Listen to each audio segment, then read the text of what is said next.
Christine Threadgill, and I'm from Ventura, California. Oh, wonderful. Oh, do you gonna say something else? No, you're probably hearing my daughter. Oh, okay. That's fine. And what is your current occupation? I work part-time as a substitute teacher for Ventura Unified. Kind of feel like I do half that and half stay-at-home mom. And as a volunteer, I am on president of board of directors of Friends of Field Workers organization. Wow, that's pretty impressive to juggle all three of those things. So kudos to you. So what inspired you to join Friends of Field Workers? A lot of my grandparents and great grandparents were field workers. My grandpa's he had two older sisters who he had a lot of older sisters, but two of them that kind of never, got married or started their own families. They lived with my great grandma. So they were my two great aunts and great grandma. They kind of like were babysitters for like the whole family. Like they used to babysit my mom when she was a kid. And then when my mom went to work, they babysat me since I was really little, all the way until I was just old enough to stay home alone. And so they were like grandmas to me, and they would tell me a lot of stories about their childhood and just, that they worked in the fields. Their dad like traveled throughout the state, picking different crops. And one of my aunts, the one that would pick me up from school, she'd always just seem really interested in like what my homework was, or if the book fair was coming, she'd always say, I'm going to give you money for a book. And she'd always tell me, like, I loved going to school and I didn't get to finish, I didn't get to finish elementary school because I left so I could work, full time in the fields. And then I think later when they were, I don't know, young adults or teenagers, they started working in packing houses. Fillmore had, I think, like 3 packing houses back then. But I remember being pretty young, like, oh, no, yeah, sorry, trying to take the phone. I was still in elementary school, and like, I just remember my aunt being like, oh, now something like, now you're more educated than I am, and she was just kind of always sad about it. And so something I probably didn't think about as much as a kid, and as I got older, I really like thought about that, especially when I went to college. And I somehow happened to hear about this organization, and I thought, wow, that's so awesome. There's so many field workers in Ventura County. You still see them, when you're driving like along the freeway. And I just reached out about volunteering. So I started to go to their Laundry Love program. They actually at the time needed somebody that could go and work with the kids, because when the parents come to the Laundry Love, which, just to explain, Laundry Love is the organization provides them with a laundry card, like a plastic card that you could put into the washer and dryer. And they give them soap, and they have like fabric softener sheets, like everything you need for your laundry. They bring their laundry. They're there a couple of hours because they have laundry kind of for a couple of weeks. And a lot of times they bring their young kids, because they can't stay home alone. So what the people who founded, the people that started the organization, they made it like a really big family event. They'd say, bring your kids. They would bring books, coloring books, different things, set up a little corner. So they needed someone to help with that. So I started going. There's another volunteer who was a retired teacher. So she was really great with kids too. And we would just kind of do like a little theme each month, a little craft. Like Christmas time, she brought sugar cookies, and we got like frosting and sprinkles, and they got to decorate, they got to make an ornament, so stuff like that. And then the founders were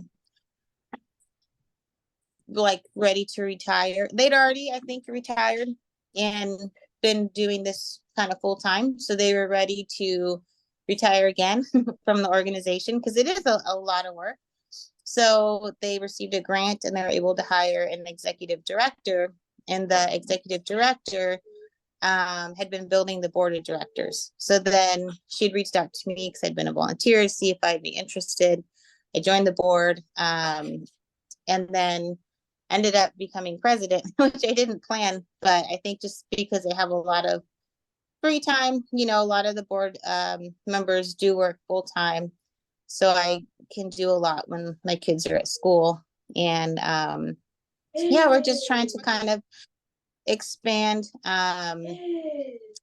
our programs, try and reach more families. So I feel like I'm a bit new at it still. I'd never been on a board of directors before, but definitely learning a lot, you know, about the process and enjoying a lot So so it's far. really cool to hear about all the things that you were involved in.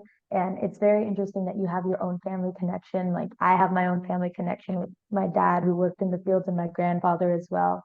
So it's kind of Mhm. nice that we have that similarity of like that kind of like respect for all the work that they did and the opportunity that they offered us.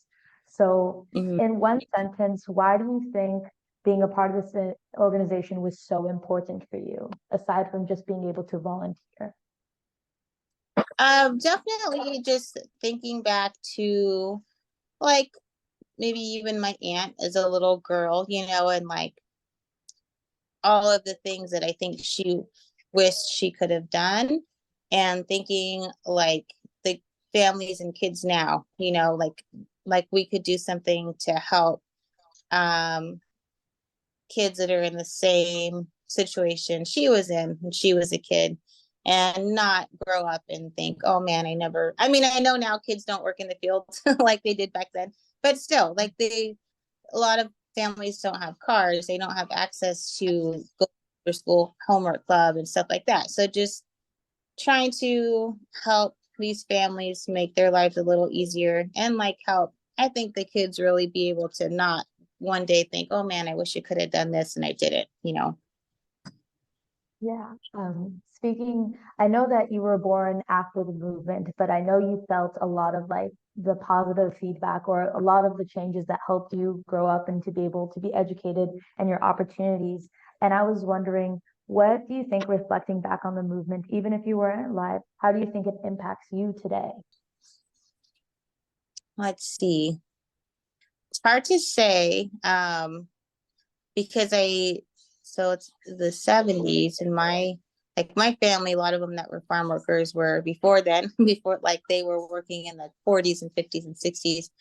um so i I don't know how much maybe it might have affected me directly, because I think by that time, um you know, like they might have not been in that field anymore, if that makes sense. Like maybe closer to retirement age. I mean, I could think of like benefit just for other families, just like simple thing like kids not being out in the field working. You know, I know one thing I've seen a lot through just social media on the Friends Field Workers page is like the crazy heat waves we're having right now, and some people are dying because they're out there. In California, thankfully, we do have like restrictions on heat and like breaks that you need to get.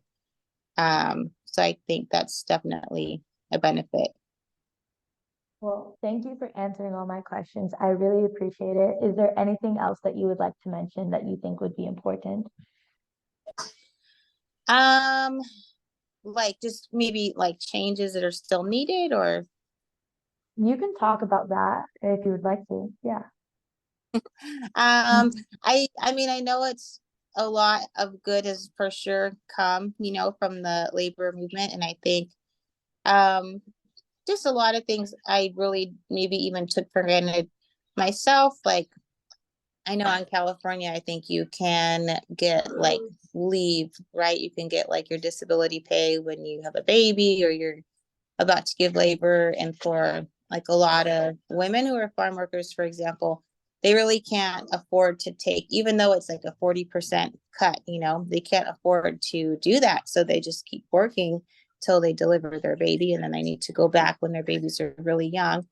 So I think it would be great to have maybe like the employers give more, benefits, like make their company more competitive for a field worker to want to go and work for that farm. And there are some that really do, like I have learned and seen that some, provide their employees with certain things, like maybe masks during COVID, or extra breaks, or like even holiday meals. Then there's others that don't. There were a lot of farm workers who did not have access to anything like that. There are a lot that worked during the Thomas Fire when stores were closing because people's eyes were burning from the smoke and they were still in the field. So I think maybe just the specific like employers taking those extra steps would be really important. Okay. I think that's a really interesting perspective that I haven't heard yet. So I really appreciate all the things that you contributed to this interview.